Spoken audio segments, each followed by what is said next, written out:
Good morning students. हाँ, अपन group 16 की बातें कर रहे थे। ठीक है, ग्रुप 16 में लास्ट में अपन ने रिएक्टिव टुवर्ड्स हैलोजन के प्रति अपन ने पढ़ा था। ठीक है, तो वो चीज़ें आपको पता होनी चाहिए।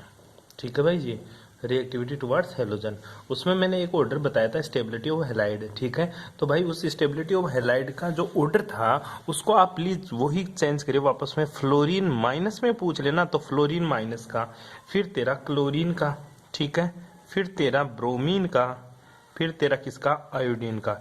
ये अगर माइनस में दे देना तो उसका ऑर्डर ये हो जाएगा। फिर स्टेबिलिटी सबसे ज्यादा फ्लोरीन माइनस का होता है, उसके बाद में क्लोरीन माइनस, और फिर क्या होता है, ब्रोमीन माइनस का, ये स्टेबल होता है। ठीक है जी। और हेक्सा जो हेलाइड्स होते हैं सारे के सारे, जितने भी तेरा हेक्सा हेलाइड होंगे, ठीक है, हेक्सा हेलाइड, ठीक है, उनमें केवल एक ही कंपाउंड बनता है तेरा, वो भी फ्लोरीन के साथ। ठीक है, बाकी किसी के साथ भी हेक्सा हेलाइड्स तेरा कंपाउंड्स देखने को नहीं मिलता। आई बात समझ, केवल किसके साथ देखने को मिलता है, फ्लोरीन के साथ देखने को मिलता है। यही तेरा स्टेबल होता है, और वो भी कौन सी फॉर्म में, गैस की फॉर्म में ही स्टेबल होता है। कौन सी फॉर्म में बेटा, गैस की फॉर्म में स्टेबल होता है, बाकी का कोई सा भी तेरा स्टेबल नहीं होता। अब जो तेरा टेट्रा फ्लोराइड होता है, ठीक है, टेट्रा टेट्रा हेलाइड, अब जो टेट्रा हेलाइड है बेटा, इसमें तेरे को क्या क्या देखने को मिलता है वो मैंने आप लोगों को बता दिया था। कौन सा सॉलिड कौन सा गैस होता है, सारी बातें आप लोगों को मैंने बता दी थी। आज जो पढ़ेंगे आज, वो पढ़ेंगे बेटा आप डाइऑक्सीजन। टॉपिक है मस्त वाला, डाइऑक्सीजन के नाम से टॉपिक है। क्या नाम है बेटा, डाइऑक्सीजन। क्या नाम है जी, डाइऑक्सीजन। ठीक है, डाइऑक्सीजन का मतलब होता है तेरे O2 गैस की बात कर रहे हैं। किसकी बात कर रहा है, O2 गैस की बात कर रहा है। ठीक है, अब इसकी सबसे पहले देखेंगे अपन विर्चन की विधियां। ठीक है, मतलब इसको बनाने की विधियां। ठीक है, कैसे कैसे अपन इसको प्राप्त करते हैं। तो पहली बेटा हेडिंग लगा ले, फॉर्मेशन मेथड ऑफ डाइऑक्सीजन। उसमें पहला है विर्चन की विधियों में, जो अपन पढ़ेंगे बेटा डाइऑक्सीजन की विर्चन की विधियों में पहला है तेरा लेबोरेटरी मेथड। कौन सा मेथड, लेबोरेटरी मेथड, प्रयोगशाला विधि। ठीक है, प्रयोगशाला विधि, प्रयोगशालाओं के अंदर डाइऑक्सीजन कैसे बनाते हैं। ध्यान दीजिएगा, प्रयोगशालाओं में कुछ नहीं करता अपन, फिर करेंगे क्या गुरुजी, कोई भी तेरे, ठीक है, ऑक्सीजन युक्त लवण, ऑक्सीजन युक्त साल्ट, मतलब जो ऑक्सीजन से कंबाइंड हो ऐसे साल्ट, जैसे क्लोरेटो, नाइट्रेटो, परमैंगनेटो, ये जितने भी तेरे ऑक्सीजन से रिलेटेड तेरे साल्ट होते हैं ना, इनको क्या करना होता है, तेरे को गर्म करना होता है। फॉर एग्जांपल मैं क्लोरेटो ले लूं, KClO3, ठीक है, ये क्लोरेटो है मेरा। अगर 2KClO3 ले लेता हूं तो मैं इसको क्या करता हूं गुरुजी, गर्म करता हूं। क्या करता हूं, गर्म करता हूं। किसकी प्रेजेंस में, MnO2 की प्रेजेंस में। किसकी प्रेजेंस में बेटा, MnO2 की प्रेजेंस में। बनता क्या है मेरा, 2KCl तो सब बाहर निकल जाएगा, और साथ में 3 ऑक्सीजन गैस मेरी बन जाएगी। ये तेरा लेबोरेटरी मेथड होता है। कौन सा मेथड होता है बेटा, तेरा लेबोरेटरी मेथड होता है, इंटरेस्टिंग मेथड होता है। इसके अलावा और किस हिसाब से सर ऑक्सीजन बना सकते हैं। दूसरा जो मेथड होता है बेटा तेरा, वो बना सकते हैं धातुओं के उच्चतर ऑक्साइडों के तापीय अपघटन से। ठीक है, धातुओं के, किससे बनाएंगे, धातुओं के उच्चतर ऑक्साइडों के, धातुओं के उच्चतर ऑक्साइडों के तापीय अपघटन से, तापीय अपघटन से। ठीक है, बोलेगा क्या हिंदी इंग्लिश में, क्या बोलेगा, thermal decomposition of the oxides of metal. ठीक है, low in the electrochemical series that have high oxides of some metals, मतलब जिनका ऑक्साइड जो थर्मल डिकम्पोजिशन हो जाए ना, ऐसे ऑक्साइड वाली मेटल्स का अपन को क्या करना है, थर्मल डिकम्पोजिशन करेंगे। मेटल ऑक्साइडों का थर्मल डिकम्पोजिशन करके देख ले। मेटल ऑक्साइड जैसे मैंने ले लिया तेरा ट्वाइस Ag2O, ठीक है, तो बनेगा क्या इसका सर, मैंने क्या करना है, इसका थर्मल डिकम्पोजिशन। ठीक है, क्या करना है इसका, थर्मल डिकम्पोजिशन। ठीक है, थर्मल डिकम्पोजिशन करेगा तो बनेगा क्या गुरुजी, जो Ag है ये तो मेरा बाहर निकल जाएगा। ठीक है, ये तो Ag तो मेरा बाहर निकल जाएगा, 4 हो जाएंगे, 2 दूनी 4, ये तो सॉलिड के फॉर्म में, और जो ऑक्सीजन गैस है वो O2 के रूप में बाहर निकल जाएगी। इस तरह से तो बना सकता है। ऐसे ही तो Hg का बना ले, PbO2 से भी बना सकता है। किससे बना सकता है, जैसे मैं ले लूँ PbO2, तो मैं इसका क्या कर रहा हूँ, वही थर्मल डिकम्पोजिशन करूंगा तो बनेगा क्या गुरुजी, मेरा ये बन जाएगा 2PbO, तो एक साथ बन जाएगा और साथ में क्या निकल जाएगी गुरुजी, मेरी ऑक्सीजन गैस बाहर निकल जाएगी। इस तरह से मैं थर्मल डिकम्पोजिशन के द्वारा धातु के जो भी ऑक्साइड्स होते हैं, मेटल के ऑक्साइड, उसके द्वारा ऑक्सीजन गैस प्राप्त कर सकता हूँ। ठीक है जी। अब तीसरा जो मेथड है गुरुजी मेरे को ऑक्सीजन प्राप्त करने का डाइऑक्सीजन गैस प्राप्त करने का, वो है बेटा हाइड्रोजन पेरोक्साइड को आसानी से उत्प्रेरक की उपस्थिति में अपन क्या करते हैं, वियोजित होकर जल तथा डाइऑक्सीजन देते हैं। कौन बेटा, हाइड्रोजन पेरोक्साइड। कौन से, हाइड्रोजन पेरोक्साइड। और हाइड्रोजन पेरोक्साइड का फॉर्मूला होता है H2O2। कौन सा होता है, H2O2। ये एकवश होता है, क्या होता है, एकवश। अब तू यूज कर ले मेटल कैटलिस्ट। कौन यूज कर ले बेटा, मेटल कैटलिस्ट। MnO2 मैंने यूज कर लिया। कौन सा कैटलिस्ट यूज कर लिया, MnO2 मैंने मेटल कैटलिस्ट यूज किया। जब ये डिकम्पोज होगा तो बनाएगा क्या गुरुजी, एक तो पानी बाहर निकाल देगा, ठीक है, साथ में ऑक्सीजन गैस भी ये रिलीज कर देगा। ठीक है, इसको बोलते हैं अपन, ठीक है, hydrogen peroxide is radically decompose into the water and dioxygen by catalytic hydration. ठीक है, by catalytic divided into metal and magnesium, दोनों के अंदर ये डिवाइड हो जाता है तेरा। अब देख, अब दूसरा, अब इसकी गुरुजी इंडस्ट्रियल ऑक्सीजन गैस कैसे प्राप्त करते हैं। जो प्रयोगशालाओं के अलावा जो अपन अगर औद्योगिक रूप से डाइऑक्सीजन गैस प्राप्त करें तो वो बेटा अपन करते हैं जलवाष्प से। ठीक है, किससे करते हैं, CO2 तथा जलवाष्प से अपन इसको प्राप्त करते हैं। ठीक है, वो काम की नहीं है तेरा। उसके बाद में आते हैं बेटा इसकी प्रॉपर्टीज। ठीक है, किसकी, डाइऑक्सीजन की क्या है, प्रॉपर्टीज। ठीक है, डाइऑक्सीजन की क्या क्या जिसकी प्रॉपर्टीज होती है वो देखिएगा। पहली जो बेटा इसकी प्रॉपर्टीज है कि ऑक्सीजन एक क्या होता है तेरा, ठीक है, O2 जो गैस होती है वो तेरी एक तो रंगहीन, गंधहीन और स्वादहीन होती है। मतलब ना तो इसमें कोई रंग होता, ना तो इसका कोई कलर होता, ना इसमें कोई ऑर्डर होती है। ठीक है, और ये क्या होती है गुरुजी, ये जल में क्या होती है, अल्प विलेय होती है। बहुत ही कम मात्रा में जल में क्या होती है, ये विलेय होती है। सोल्यूबल इन वाटर लेस में, ठीक है, बहुत ही कम मात्रा में, लेस सोल्यूबल इन वाटर, बहुत कम मात्रा में जल में विलेय होती है। ठीक है, सोल्यूबल होती है। और इसकी जो जल में सोल्यूबिलिटी होती है वो होती है 3.8 है। कितनी होती है बता, 3.8 सेंटीमीटर क्यूब होती है। जल में इसकी जो सोल्यूबिलिटी होती है वो कितनी होती है, 3.08 सेंटीमीटर क्यूब की होती है। यहाँ तक ये सोल्यूबल होता है। और ये क्या है, इतनी सोल्यूबिलिटी अगर ऑक्सीजन की जल में है, ठीक है, तो वो जो भी समुद्र में जो सी वाटर के अंदर तेरे प्लांट्स वगैरह होते हैं, जो भी तेरे एनिमल्स वगैरह होते हैं, उनको जीवन देने के लिए काफी होती हैं। आई बात समझ में, बोलते हैं ना कि सी वाटर में अगर ऑक्सीजन नहीं हो तो सी वाटर में वो होने वाले प्लांट्स कहाँ से होंगे। हर किसी के लिए जीवित रहने के लिए, कोई भी हो, चाहे वो प्लांट्स हो, चाहे ह्यूमन हो, चाहे एनिमल्स हो, चाहे कोई हो, ठीक है, उसके लिए जरूरी होती है ऑक्सीजन। अपन बोलने को तो बोलते हैं कि पेड़ पौधे कार्बन डाइऑक्साइड गैस से श्वास के रूप में लेते हैं, बेटा गलत बोलते हैं। पेड़ पौधे कभी भी कार्बन डाइऑक्साइड गैस जीवित रहने के लिए नहीं लेते हैं, वो तो भोजन बनाने के लिए CO2 का उपयोग करते हैं। श्वास में तो वो भी ऑक्सीजन ही लेते हैं। आई बात समझ में, तो ये तेरी जो गलत धारणा थी उसको सही कर लेना भाई। हाँ, ये क्या होती है डाइऑक्सीजन, ये गुरुजी 90 डिग्री केल्विन पर, कितने केल्विन पर बेटा, 90 केल्विन के ऊपर किसमें बदल जाती है, ये गुरुजी लिक्विड में बदल जाती है। ठीक है, और इसको अगर 55 केल्विन टेम्परेचर देगा तो ये किसमें बदल जाएगी, सॉलिड में। मतलब ये गुरुजी जमा हो जाती है, बिल्कुल जम जाती है। आई बात समझ में, कोई दिक्कत है। अब जो ऑक्सीजन के जो समस्थानिक होते हैं, आइसोटोप होते हैं ऑक्सीजन के, वो कितने होते हैं, 3 आइसोटोप होते हैं, O216 वाला, O17 वाला, ठीक है बेटा जी, और एक कौन सा होता है, 18 वाला ऑक्सीजन। इसमें जो समस्थानिक यूज करते हैं पर सबसे ज्यादा स्टेबल होता है वो तेरा ये समस्थानिक, ये आइसोटोप सबसे ज्यादा स्टेबल देखने को मिलता है। हाँ, ये बात समझ में। दूसरी एक इंपॉर्टेंट प्रॉपर्टीज है, ऑक्सीजन के आउटर मोस्ट में कितने इलेक्ट्रॉन होते हैं बेटा, गुरुजी 16 इलेक्ट्रॉन होते हैं, 16 इलेक्ट्रॉन होते हैं। ठीक है, 16 इलेक्ट्रॉन एक इवन नंबर है। कौन से नंबर है, इवन मतलब गुरुजी सम नंबर है, सम संख्या है। फिर भी जो तेरा O2 होता है ना, ये कैसी प्रकृति का होता है, ये पैरामैग्नेटिक नेचर का होता है।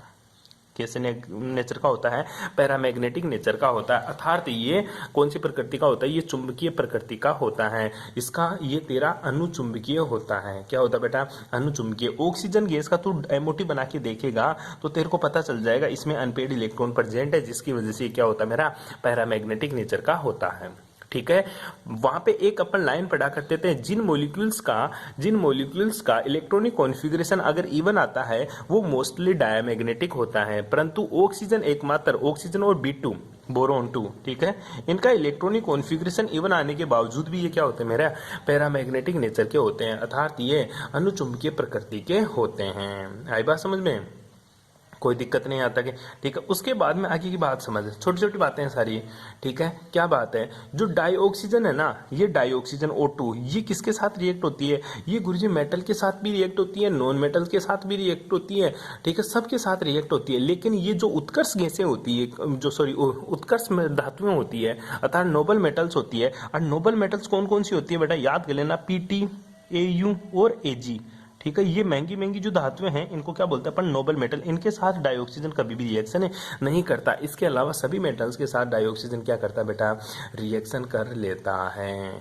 आई बात समझ में, ठीक है। बस ये बातें आप लोगों को ध्यान में रखनी होती है कि डाइऑक्सीजन कैसा होता है, कैसे ये रिएक्शन करता है। वो एक दो रिएक्शन देख लेना चाहिए, इसकी आपके बुक में दे रखी है। जैसे मैं कैल्शियम के साथ डाइऑक्सीजन की रिएक्शन कराऊं, 2Ca + O2, तो क्या बन जाएगा तेरा 2CaO, ठीक है, कैल्शियम ऑक्साइड का फॉर्मेशन हो जाएगा। इसी तरह से रिएक्शन पूछ लेता है, ये रिएक्शन बहुत इंपॉर्टेंट है, बार बार पूछता है।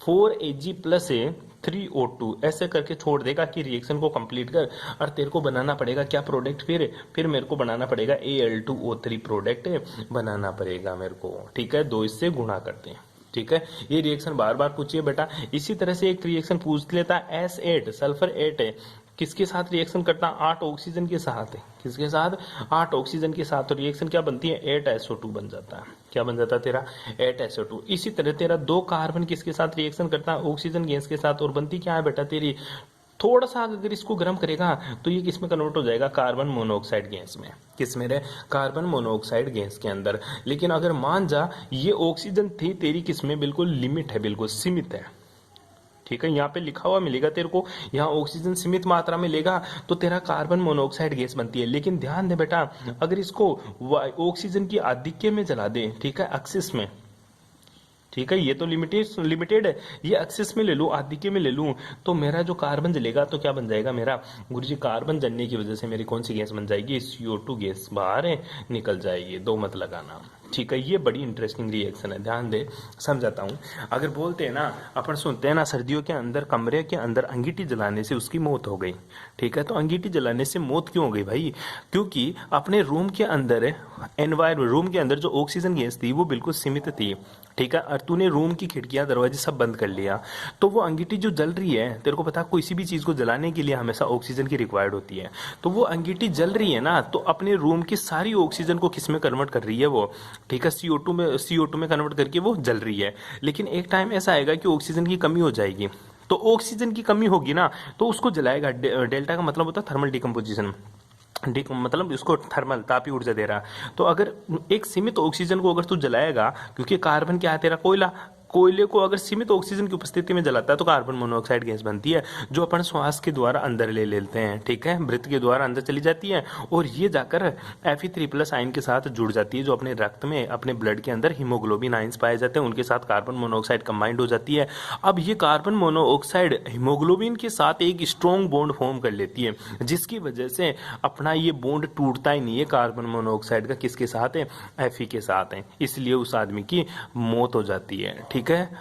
इसी तरह अगर कार्बन को एक्सेस में जलाएगा तो कौन सी गैस निकलेगी बाहर, तेरी CO2 गैस बाहर निकलती है। बहुत इंटरेस्टिंग रिएक्शन थी, आप लोगों को पता होना चाहिए। इसके साथ साथ कभी पूछ लेता है कि मेरे पास मीथेन है, कौन सी गैस है बेटा, मीथेन। अगर इसको ऑक्सीजन की प्रेजेंस में जलाऊंगा, ठीक है, तो कौन सी गैस बनेगी, ध्यान देना बेटा। किसी को भी जलाते हैं ना तो कार्बन डाइऑक्साइड और साथ में कौन सी क्या बनता है, हमेशा जल, ठीक है, कार्बन डाइऑक्साइड गैस और जल बाहर निकलते हैं हमेशा। आई बात समझ में, ठीक है। इसके साथ ही कुछ एक इंपॉर्टेंट रिएक्शन हो जाती है, कैटालाइटिक ऑक्सीडेशन। कैटालाइटिक ऑक्सीडेशन किसका, 2SO2, ठीक है, सल्फर डाइऑक्सीजन का मैं कैटालाइटिक ऑक्सीजन कर रहा हूँ। और कैटालाइटिक ऑक्सीजन किसकी प्रेजेंस में कर रहा हूँ, वेनेडियम पेंटाऑक्साइड। क्वेश्चन इंपॉर्टेंट है, रिएक्शन पूछ लेता है नाम से, ठीक है। वेनेडियम पेंटाऑक्साइड की प्रेजेंस में SO2 का मैं कैटालाइटिक ऑक्सीडेशन कर रहा हूँ, तो क्या बनेगा बेटा, ये बनेगा 2SO3 बन जाता है।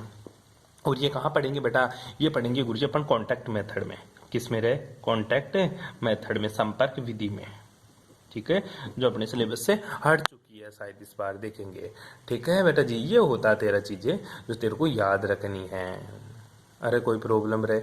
अब बात करते हैं गुरुजी, जो ऑक्साइड्स होते हैं ना, उनकी प्रकृति क्या होती है, नेचर ऑफ ऑक्साइड। ठीक है, इनका यूज कहाँ होता है, ऑक्सीजन गैस का पता, ऑक्सीजन गैस का जो यूज होते हैं। ठीक है, पहले देख ले एक बार के लिए ऑक्सीजन गैसेस के यूज। यूज कहाँ करता है ऑक्सीजन गैस है तू, एक तो श्वास लेने में, ब्रीथिंग में। ठीक है, कहाँ लेता तू, श्वास में, एक किसी भी चीज को जलाने में। ठीक है, ऑक्सीजन गैस का यूज होता है, ध्यान दीजिएगा। ठीक है, और एसिटिलीन वेल्डिंग, वेल्डिंग के रूप में भी अपन किसका यूज करते हैं, ऑक्सीजन गैस का। ध्यान देना, कभी तू वेल्डिंग कराने जाए तो तेरे को वहां देखने को मिलेगा, एक तो गैस वेल्डिंग करता है और एक वो लोहे वाली वेल्डिंग करता है। लोहे वाली वेल्डिंग की बात नहीं कर रहा मैं, गैस वेल्डिंग की बात कर रहा हूँ। जब तू गैस वेल्डिंग वाले के पास में जाएगा तो वहां पे दो सिलेंडर, एक तो ऑक्सीजन का सिलेंडर जुड़ा रहता है और एक दूसरी मीथेन जो गैस होती है तेरी, वो दोनों गैस जुड़ी रहती है। जो ऑक्सीजन गैस होती है ना बेटा, ये क्या काम करती है, और जो दूसरी गैस होती है वो क्या काम करती है। एक गैस तो गर्म करने का काम करती है और ऑक्सीजन गैस उस लोहे को काटने का काम करती है। ठीक है, तो वहां पे भी तेरी काम में आती है ऑक्सीजन गैस, जो एसिटिलीन के साथ तू यूज करता है। ठीक है, और अस्पतालों में तो पता ही है, हॉस्पिटलों के अंदर भी ऑक्सीजन गैस का यूज किया जाता है, पर्वतारोही सिलेंडर के रूप में इसका यूज करते हैं। ये फालतू की बातें थी। अब तेरे ऑक्साइड्स, सामान्य ऑक्साइड्स।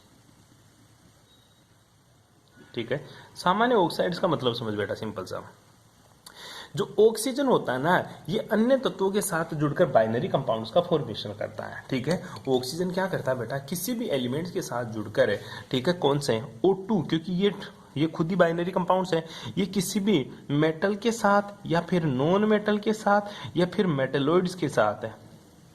ठीक है, मेटेलॉइड्स के साथ मतलब धातुओं के साथ है, अधातुओं के साथ है। ठीक है, या फिर उपधातुओं के साथ जुड़कर ये किसका निर्माण करता है, ये गुरुजी ऑक्सीजन मेटल, नॉन मेटल और मेटलॉइड्स के साथ जुड़कर क्या करता है, बाइनरी कंपाउंड बनाता है। कौन सा कंपाउंड, बाइनरी कंपाउंड का फॉर्मेशन करता है, मतलब द्विअंगी उत्पाद का निर्माण करता है। सिंपल सी बात है, द्विअंगी ऑक्साइड बनाता है। ठीक है, अब ऑक्साइड्स के ध्यान लेना लक्षण क्या क्या है। ठीक है, ऑक्साइड तीन तरह के होंगे, ध्यान दे। अगर ऑक्सीजन गैस अगर मेटल के साथ जुड़ती है, किसके साथ जुड़ती है, तो ध्यान देना जो ऑक्साइड का नेचर होगा वो तेरा बेसिक नेचर का होगा। किसके नेचर का होगा बेटा, बेसिक नेचर का। अगर ध्यान दे, फॉर एग्जांपल अगर मैं बात करूं, जैसे ऑक्सीजन गैस है, ठीक है, इसको मैंने किसके साथ जोड़ दिया, किसी मेटल के साथ जोड़ दिया। किसके साथ जोड़ दिया बेटा, मेटल के साथ। ठीक है, अब मेटल कौन सी होती है गुरुजी, मेटल जैसे मैंने सोडियम ले लिया, ठीक है, सोडियम ले लिया, 2Na ले लिया, ठीक है, और इसके आगे 1/2 लगा दिया, तो बनेगा क्या गुरुजी मेरा, Na2O। ठीक है, ये क्या है, धात्विक ऑक्साइड है, मेटेलिक ऑक्साइड है। ठीक है, ध्यान दे। इसी तरह मैं कैल्शियम ऑक्साइड की बात कर लूँ, ठीक है, जैसे मैं बात करूँ Ca ले लूँ प्लस हाफ O2 के साथ रिएक्शन करा दूँ, ठीक है, तो बनेगा क्या मेरा CaO, कैल्शियम ऑक्साइड। तो ये कैसे नेचर के होते हैं, ये गुरुजी बेसिक नेचर का होता है। ये मेरे को कैसे पता चला, अगर मेरे को किसी का भी नेचर पता करना है तो उसमें पानी डाल के देख ले। तो मैंने Na2O के अंदर क्या डाल दिया, पानी। CO2 के अंदर मैंने क्या डाल दिया, पानी। जब Na2O के अंदर मैंने पानी डाला तो गुरुजी मेरे पास जो बना कंपाउंड्स वो क्या बना बेटा, NaOH बन जाता है। क्या बन जाता है बेटा जी, NaOH बन जाता है, जो क्या होता है, मेरा बेस होता है, जो मेरा क्या होता है, बेस होता है। इसी तरह कैल्शियम ऑक्साइड के अंदर मैं अगर पानी डालूं तो मेरे पास जो कंपाउंड्स बनेगा, ठीक है, वो क्या बनेगा बेटा, ध्यान देना, CaOH का होल ट्वाइस, कैल्शियम हाइड्रोक्साइड, मतलब OH देगा, ये भी OH देगा। तो ये कौन से नेचर के होते हैं, मेरे बेसिक नेचर के होते हैं। तो मोटा मोटी क्या समझा तू, कि अगर ऑक्सीजन मेटल के साथ जुड़ती है तो हमेशा बेसिक नेचर का होता है। और ध्यान दे, अगर मेरा ऑक्सीजन, पहला पॉइंट हो गया, ध्यान दे, अगर मेरा ऑक्सीजन किसके साथ जुड़े, गुरुजी नॉन मेटल के साथ जुड़े, तो किस नेचर का होगा, वो तेरा एसिडिक नेचर का होगा। किस नेचर का होगा, एसिडिक नेचर का। फॉर एग्जांपल मैं बात करूं, ठीक है, अगर ये मेरा कार्बन है, इसको मैं ऑक्सीजन के साथ जला दूं तो क्या बन जाएगी मेरी CO2 गैस। ठीक है, कार्बन क्या होता है, मेरा नॉन मेटल होता है। इसी तरह अगर मैं बात करूं बेटा, जैसे सल्फर है, अगर इसको ऑक्सीजन के साथ जलाया तो क्या बना मेरा SO2। सल्फर भी तो मेरा क्या होता है, नॉन मेटल होती है सारी की सारी। अब इसमें भी तो पानी डाल के देख ले, क्या डाल के देख ले, पानी। इसमें भी क्या डाल के देख लूं गुरुजी, मैं पानी। जब पानी डाल के देखता हूं तो तेरा CO2 पानी के साथ जुड़कर क्या बनाता है बेटा, H2CO3 बनाते हैं, H2CO3, जिसका नाम होता है बेटा कार्बनिक एसिड।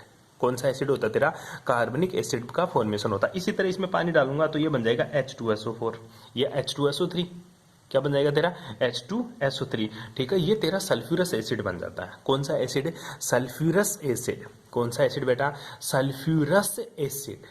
दोबारा बोल, कौन सा एसिड? सल्फ्यूरस एसिड का फॉर्मेशन होता है। ठीक है, इसी प्रकार अगर मैं सल्फर को किसके साथ जला दूं बेटा? सल्फर को मैं अगर 3/2 ऑक्सीजन के साथ जला दूं तो मेरा जो कंपाउंड बनेगा वो क्या बनेगा? SO3। ठीक है, अगर इसमें मैं पानी डाल दूंगा तो क्या बन जाएगा गुरुजी? मेरा H2SO4। ये तेरा सल्फ्यूरिक एसिड होता है। Sulphuric acid, sulphurous acid.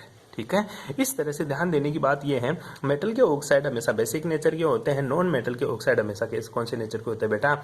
Acidic nature के होते हैं। जो तेरे मेटलॉइड्स होते हैं, तीसरी बात करता हूं मैं किसकी? मेटलॉइड्स की। ठीक है, अगर ऑक्सीजन को किसके साथ जोड़ दूं मैं गुरुजी? मेटलॉइड्स के साथ। ठीक है, उभयधर्मी, मतलब जिनको क्या बोलते हैं अपन? उपधातुओं के साथ। किसके साथ जोड़ दूं बेटा? उपधातुओं के साथ। तो जो तेरा कंपाउंड्स बनता है वो एसिड भी बनता है और तेरा बेस भी बनता है, मतलब उभयधर्मी बनता है। कौन सा बनता है बेटा? उभयधर्मी बनता है। आई बात समझ में? एम्फोथेरिक कंपाउंड्स का फॉर्मेशन होता है। किसका फॉर्मेशन होता है बेटा? एम्फोथेरिक कंपाउंड्स का फॉर्मेशन होता है। फॉर एग्जाम्पल अगर मैं बात करूं जैसे Al2O3, ये मेरा एक उभयधर्मी होता है। ठीक है, ये मेरी क्या होती है? उपधातु होती है एल्यूमिनियम। ठीक है, मेटलॉइड्स होती है, एल्यूमिनियम का ऑक्साइड बन गया ऑक्सीजन के साथ जुड़कर। जब मैं इसको क्या करूंगा? 6NaOH में डालूंगा। ठीक है, मतलब बेस के साथ रिएक्शन करवा दिया 3H2O की प्रेजेंस में, तो ये मेरा एक कॉम्प्लेक्स बनाएगा। क्या बनाएगा? एक कॉम्प्लेक्स बनाएगा। ठीक है, इस टाइप का एक कॉम्प्लेक्स बन जाता है AlOH का होल 6। ठीक है, इस तरह से मेरा एक कॉम्प्लेक्स बनता है। ठीक है, मतलब ये कॉम्प्लेक्स बनता है, ये इसको बोलते हैं अपन साल्ट। क्या बोलेंगे इसको? साल्ट। तो एल्यूमिनियम ऑक्साइड को NaOH के साथ रिएक्शन कराते हैं तो भी साल्ट बनता है। ये बेस था, बेस के साथ भी रिएक्शन कर रहा है ये। अगर Al2O3 को रिएक्शन करा दूं मैं किसके साथ बेटा? 6HCl के साथ। किसके साथ रिएक्शन करवा दूं? 6HCl के साथ और 9H2O के अणु लेकर, तो भी ये क्या बनाएगा गुरुजी? मेरा कॉम्प्लेक्स बना देगा 2Al का होल 6। ठीक है, इस टाइप से ये कॉम्प्लेक्स बनाता है मेरा। तो मैं कह सकता हूँ कि जो मेरे धातुओं के ऑक्साइड होते हैं वो तो अम्लीय क्षारीय प्रकृति के, और जो उपधातु के ऑक्साइड होते हैं वो मेरे कौन से प्रकृति के होते हैं बेटा? गुरुजी पता ही है, एसिडिक और बेसिक, मतलब एम्फोथेरिक ऑक्साइड से होते हैं। कोई प्रॉब्लम बेटा? अरे कोई दिक्कत है? सिंपल सी बात थी, कर लेगा ये। ठीक है, इसके साथ साथ एक और ऑक्साइड होता है बेटा जिसको बोलते हैं अपन न्यूट्रल ऑक्साइड। ठीक है, कौन से ऑक्साइड? न्यूट्रल ऑक्साइड, उदासीन ऑक्साइड। उदासीन ऑक्साइड। अब ये उदासीन ऑक्साइड क्या होते हैं या न्यूट्रल ऑक्साइड्स क्या होते हैं? देखिएगा बेटा, ऐसे ऑक्साइड, ठीक है, अधातुओं की कुछ ऑक्साइड न तो एसिडिक होते हैं, न ही क्या होते हैं? बेसिक होते हैं। ना तो एसिडिक होंगे ना बेसिक होंगे। कौन से ऑक्साइड कहलाते हैं मेरे? मतलब उदासीन कहलाते हैं। फॉर एग्जाम्पल तेरा CO, फॉर एग्जाम्पल तेरा NO और फॉर एग्जाम्पल तेरा N2O। ध्यान रख ले बेटा, नाम से पूछ लेता है निम्न में से कौन से उदासीन ऑक्साइड है? 3 है बस, पूरी केमिस्ट्री में याद कर ले इसको, CO, NO और N2O। ठीक है, इसी के साथ एक और आता है मिक्सिंग ऑक्साइड यानी मिश्रित ऑक्साइड। ठीक है, मिश्रित ऑक्साइड। ठीक है, बिल्कुल, ये मिश्रित ऑक्साइड का मतलब क्या होता है गुरुजी? ऐसे धात्विक ऑक्साइड जिनमें एक से अधिक ऑक्साइड अलग अलग ऑक्सीडेशन स्टेट के साथ एक दूसरे के साथ क्या हो? मिश्रित हुए हो।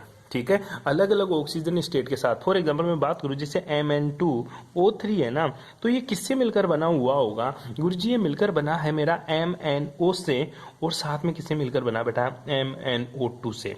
यहाँ पे Mn की ऑक्सीडेशन स्टेट +2 और यहाँ पे Mn की ऑक्सीडेशन स्टेट कितनी है? +4। बट यहाँ Mn की ऑक्सीडेशन स्टेट +3 है। तो ऐसा ऑक्साइड जो अलग अलग ऑक्साइडों के साथ मिलकर बना हुआ होता है उसको क्या बोलता हूं मैं? मिश्रित ऑक्साइड बोलता हूं। और बात करें तो Fe2O3 को ले लें। ठीक है, अगर इसको जब तोड़ूंगा तो बनेगा क्या मेरा? FeO प्लस क्या बन जाएगा? Fe2O2 में। ठीक है, अब इसकी ऑक्साइड वही +4 और +2 और यहाँ पे इसकी वही ऑक्सीडेशन स्टेट +3 है। इस टाइप के जो भी ऑक्साइड होते हैं उनको मैं क्या बोलता हूँ? मिश्रित ऑक्साइड बोलता हूँ। अब टॉपिक बच रहा तेरा O3 ओजोन। ठीक है, ये पढ़ेंगे नेक्स्ट क्लास में। Thanks for cooperation.